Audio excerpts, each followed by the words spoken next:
Hi, I'm Jason Kohlmeyer at Rosengren Kohlmeyer Law Office, answering your family law questions. This week's question is an interesting one. This was another anonymous question that I got via email, and the question asks this, and that is, does physical abuse matter when determining custody in Minnesota?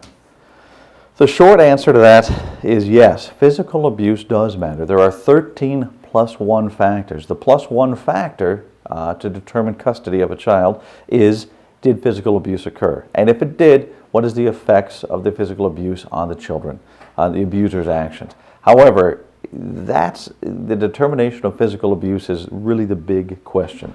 And the big question that we get a lot is, what is abuse? And so I'm going to kind of change the question a little bit for you, Anonymous, and say, what is abuse? It, generally speaking, is not emotional abuse.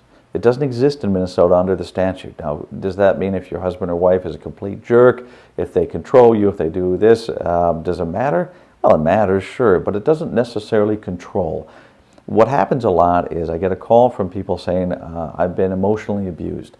And I feel bad for them, and I suggest they go to a mental health counselor, but the judge is not the place to get your remedy from emotional abuse. That's a relationship issue. The law is not designed for that. So unless there's physical abuse is defined as either assaulting them, hitting somebody, physically touching them, or putting them in imminent fear of physical harming them.